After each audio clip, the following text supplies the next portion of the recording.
جدید فلسفے میں قدیم فلسفے میں بھی ایک کہتا ہے کہ ایک مطلب فکر ہے جس کو ہم ریشنلسٹ کہتے ہیں، یعنی محدود معنوں میں، کیونکہ ویسے تو دونوں ریشنلسٹ ہیں لیکن ریشنلسٹ کے محدود معنوں میں ایک گروپ کو ریشنلسٹ کہتے ہیں، دوسرے کو امپیریسسٹ کہتے ہیں یا تجربی فلسفی کہتے ہیں۔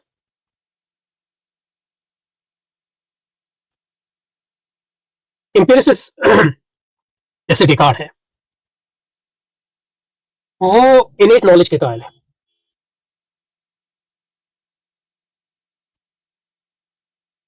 انیٹ نالج کا مطلب یہ کہ ہمارے ذہن کے اندر بنیادی جو ہیں معلومات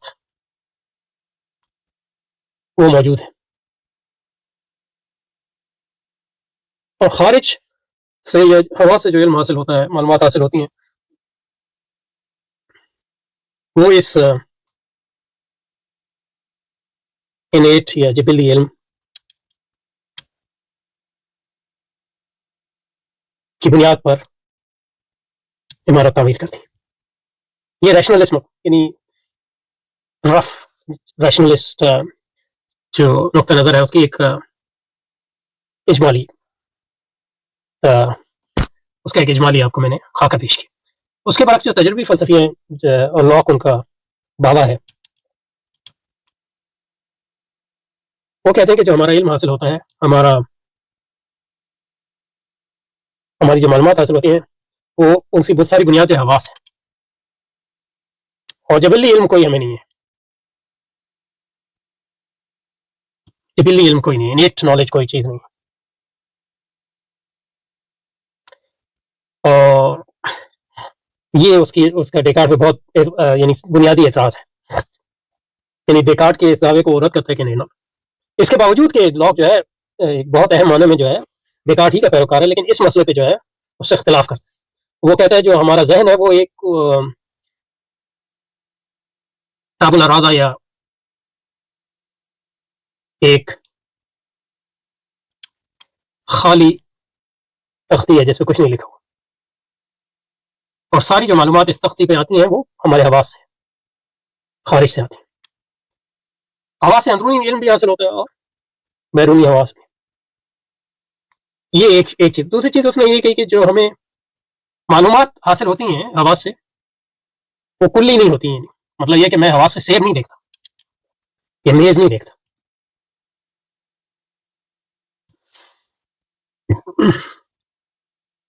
میز جو ہے وہ حواس سے میں نہیں دیکھتا۔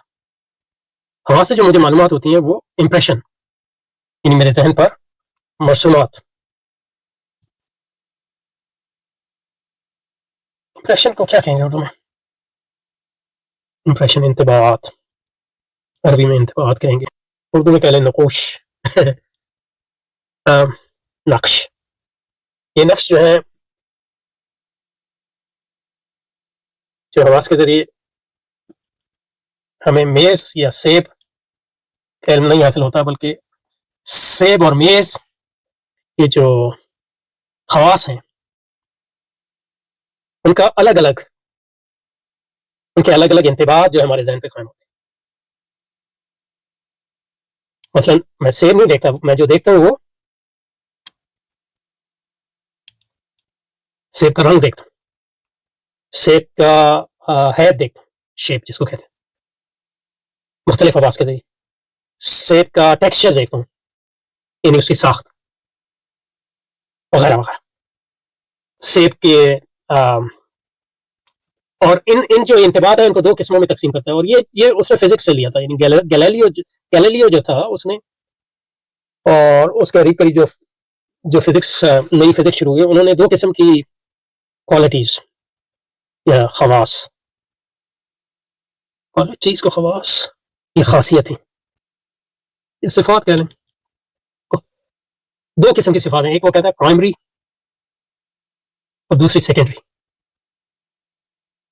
پرائمری کوالٹیز، سیکنڈری کوالٹیز، مثلا رنگ جو ہے وہ سیکنڈری کوالٹیز، اور پرائمری کوالٹی وہ ہے اس کی ٹیکسچر جیسے، یا اس کی حیات، یا اس کا طول عرض، یہ اس کی پرائمری کوالٹی۔ اور گیلیلیو نے یہ کہا، اور لاک بھی اس کو مانتا ہے، اس کے تتبع میں اس کو فالو کرتے ہوئے کہ جو پرائمری کوالٹیز ہیں وہ چیز کا حصہ ہے، سیکنڈری کوالٹیز چیز کا حصہ نہیں. اس کی بنیاد یہ ہے کہ مطلب یہ کہ رنگ وغیرہ ہم کو مختلف اطراف سے مختلف نظر آ سکتا ہے، اور مطلب یہ کہ یعنی مطلب یہ ہے کہ رنگ جو ہے بہت سی چیزوں پہ ڈیپینڈ کرتا ہے، ویو لینتھ پہ ڈیپینڈ کرتا ہے، روشنی کہاں سے آ رہی ہے وغیرہ وغیرہ. اس لیے اس نے کہا کہ یہ چیز، اب یہ جو پرائمری کوالٹیز ہیں، سیکنڈری کوالٹیز کا مطلب یہ نہیں ہے کہ وہ چیز کا حصہ نہیں ہے، لیکن چیز کا حصہ نہیں ہے اس کا یہ مطلب نہیں ہے کہ وہ صرف وہم ہے کوئی. وہ جو کوالٹیز ہیں سیکنڈری کوالٹیز ہیں وہ ہمارے ذہن اور جو چیز ہے مثلا سیب اور میز اس کے تعامل سے وجود میں آتی ہے، جبکہ پرائمری کوالٹیز جو ہیں وہ موجود رہتی ہیں چیز میں، اس کا ہمارے ذہن سے کوئی تعلق ہے.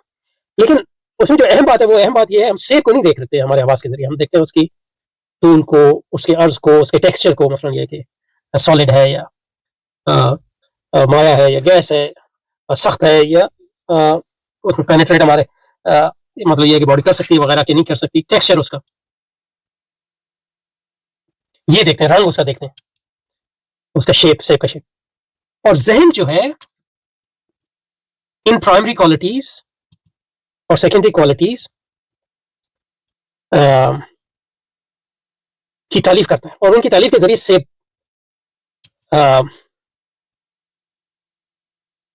کے ادراک تک پہنچتا ہے. تو یعنی مطلب سیب کا ادراک جو ہے ہمارا بلا واسطہ نہیں ہے، بال واسطہ ہے. اور بال واسطہ کیسے ہے؟ پرائمری اور سیکنڈری کوالٹیز کے ذریعے. اور ہمارے جو ذہن ہے، جو ہماری عقل ہے، وہ اصل میں سیب کو کنسٹرکٹ کرتی ہے، تخلیق کرتی ہے پرائمری اور سیکنڈری کوالٹیز کے ذریعے، جو ہمیں حواس کے ذریعے معلوم ہوتی ہے. اور اس کے بعد وہ اس نتیجے پہ پہنچتا ہے کہ مطلب پرائمری کوالٹیز اور سیکنڈری کوالٹیز یہ سب ایک ساتھ جو ہے کس طرح جو ہے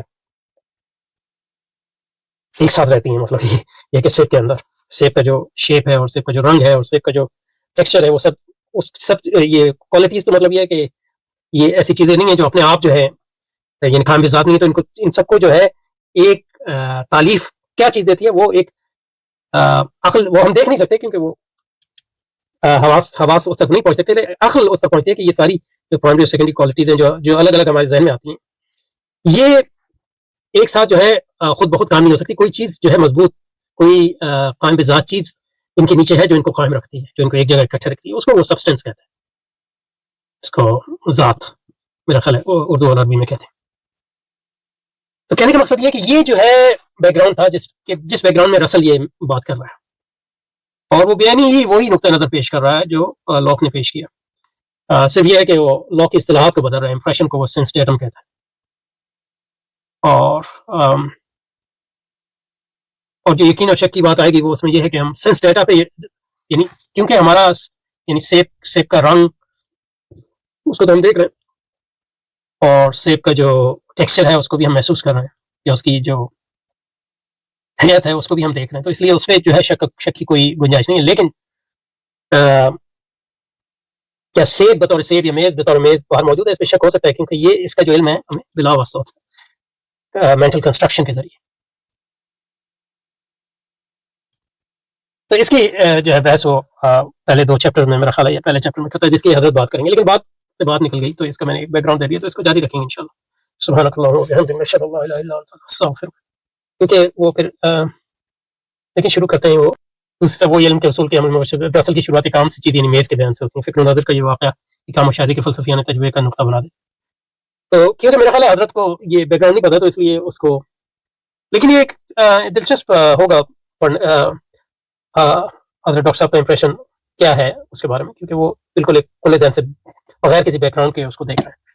اس کو دیکھیں گے انشاءاللہ. سبحانک اللہم وبحمدک، نشہد ان لا الہ الا انت، نستغفرک ونتوب الیک. صلی اللہ وسلم علی سیدنا محمد وعلى آل سيدنا مولانا محمد وبارك وسلم. سبحان ربك رب العزة عما يصفون وسلام على المرسلين والحمد لله رب العالمين. برحمتك يا ارحم الراحمين. يا الله.